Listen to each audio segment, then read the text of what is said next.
নমস্কার বন্ধুরা, আজকে চলে এলাম একটা আলু চচ্চড়ি রেসিপি নিয়ে। তো দেখতেই পাচ্ছেন আজকে সাদা আলু চচ্চড়ি দেখাবো।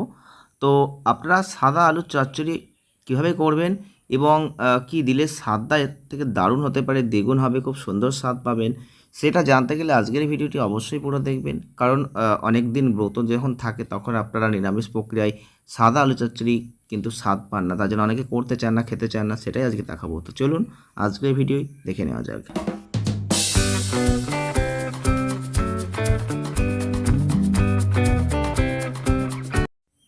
তো বন্ধুরা, এই আলু চচ্চড়ি তো আপনারা অনেকেই খান, কিন্তু সাদা আলু চচ্চড়ি আপনারা অনেকেই খেতে পছন্দ করেন না, কারণ এর স্বাদ হয় না।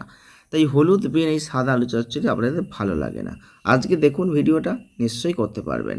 তো আলু নিয়ে নিচ্ছি, দেখতেই পাচ্ছেন। আলুগুলোকে খোসা ছাড়িয়ে একদম ছোটো ছোটো করে কেটে নিতে হবে। তো আমার এখানে আলু কেটে একদম রেডি করা হয়ে গেছে। সাইজগুলো দেখতে পাচ্ছেন কীভাবে কাটা হয়েছে।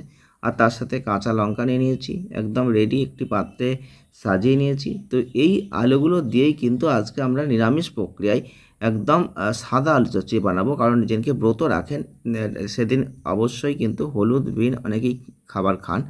তো হলুদবিহীন এই সাদা আলু চচ্চড়ি আপনি রুটির সাথে, লুচির সাথে, পরোটার সাথে, যে কিছু জিনিস দিয়েই হোক না কেন, আপনি যদি মনে করেন খাবো, তাহলে এর স্বাদ কিন্তু দারুণ হবে। আর তার জন্যই আজকের ভিডিওটি অত্যন্ত গুরুত্বপূর্ণ। তো চলুন, প্রথমেই কড়াই চাপিয়ে দিলাম, আর কড়াইতে কিন্তু তেল দিয়ে দিচ্ছি। কড়াই গরম হয়ে গেছে, তেলটা গরম হয়ে গেলেই কিন্তু আমরা আসল জিনিসটা দেব, যার জন্য এই আলু চচ্চড়ির স্বাদ দ্বিগুণ হতে পারে। দেখতেই পাচ্ছেন। এবার একটু পাঁচফোড়ন দিয়ে দিচ্ছি। তো বলবেন পাঁচফোড়ন তো একই জিনিস, তো দিই আমরা, কিন্তু পাঁচফোড়ন দিয়ে দিলাম, তার সাথেও আরও কিছু দেব। আপনারা অবশ্যই ভিডিওটি জাস্ট পুরো দেখুন। এই যে আসল জিনিস দেখতেই পাচ্ছেন, এটা কি বলুন তো? এটা হচ্ছে হিং।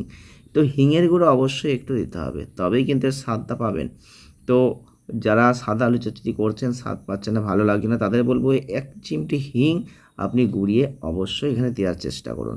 লঙ্কা দিয়ে দিলাম, আলুগুলো তেলে দিয়ে দিচ্ছি। তো অবশ্যই আপনারা আজকের ভিডিওটি পুরো দেখুন। আপনারা নিজেরাও কিন্তু তারপরে করে খেয়ে দেখবেন, এর স্বাদ দারুণ হবে, আপনাদের কথা দিচ্ছি। আপনারা অবশ্যই করে খেয়ে পরে কমেন্ট করবেন যে সাদা আলু চচ্চড়ি রেসিপির স্বাদ আদৌ ভালো হয়েছিল কিনা। তো আলুগুলো তেলে এবার ভালো করে নাড়াচাড়া করে নিচ্ছি। আলুগুলো দেওয়ার সাথে সাথে আপনারা অনেকে জল দিয়ে দেবেন না, তাহলে কিন্তু স্বাদ পাবেন না। তেলে এইবার কিন্তু ভালো করে একটু নাড়াচাড়া করে একটুখানি ভাজা ভাজা মতন করে নিতে পারলে আপনাদের স্বাদটা এই আলু চচ্চড়ি দারুণ হবে। জাস্ট একটু হয়তো খাটতে হবে, তো এটুকু পরিশ্রম তো করতেই হবে। তো দেখতেই পাচ্ছেন আলুগুলো একটু ভালো করে তেলে নাড়াচাড়া করে নিচ্ছি। তো যদি সাদা আলু চচ্চড়ির এরকম রেসিপি বানাতে চান, অবশ্যই করে ফেলবেন। এই ভিডিওটা তাদের জন্য অত্যন্ত গুরুত্বপূর্ণ। এবারে লবণ দিয়ে দিচ্ছি, আর লবণটা কিন্তু অবশ্যই আপনাদের পরিমাণ মতো দেবেন, কারণ এখানে ঝোল করব না। সাদা আলু চচ্চড়ি রেসিপিতে ঝোল আমরা এখানে করছি না, আমরা শুকনো শুকনো করার চেষ্টা করব।